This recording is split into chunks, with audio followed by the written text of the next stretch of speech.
একজন মুসলিম নারী তিনি যদি কোনো কারণে বাহিরে কাজ করতে হয়, তিনি বিধবা, তার স্বামী নাই, থেকেও না থাকার মতো, অথবা তার আয় উপার্জন করে খাওয়াবার মতো, পরিবারের ভরণ পোষণ জোগাড় করবার মতো কেউ নাই, তিনি যদি বাহিরে কাজ করতে চান তার জন্য জায়েজ আছে।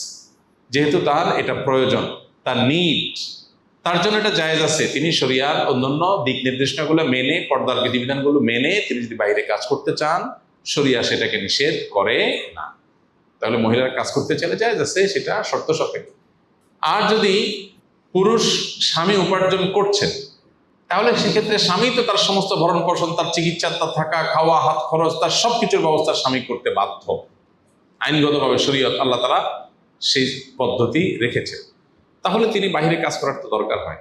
এরপরেও দরকার কখনো হতে পারে তার মা অপারক, বাবা অপারক, তাদের অসুস্থতা আছে, তাদের জীবিকার ব্যবস্থা নাই, ভাইরা আছে থেকেও দেখাশোনা করছে না, অথবা ভাইরা নাই, তার নিড আছে, প্রয়োজন আছে, এরকম যদি হয় সেক্ষেত্রেও তিনি বাইরে কাজ করতে চাইলে কাজ করতে পারবেন। তবে এই ক্ষেত্রে তার স্বামীর অনুমতি লাগবে। কারণ নারীদেরকে তাদের সুশৃঙ্খল জীবনযাপন, একটা সুন্দর সুষ্ঠু সংসার জীবন যেন সুন্দরভাবে চলে, সেজন্য আল্লাহ তাআলা পুরুষকে দায়িত্বশীল করেছেন। একটা দোকান, একটা মুদি দোকান, দুইজন মানুষ চালায়, তাদের একজন মালিক থাকে, আরেকজন কর্মচারী থাকে, একজন মূল দায়িত্বশীল থাকে, আরেকজন তার সহকারী থাকে।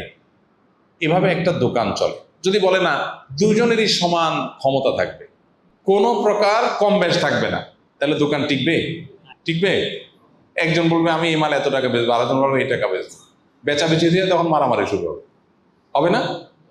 তো একটা সংসার সুষ্ঠু সুন্দরভাবে চলার জন্য আল্লাহ তাআলা স্বামীকে অভিভাবক করেছে, মাতবরি না, শুধু তার ঘাড়ের উপরে সমস্ত দায়িত্ব চাপিয়ে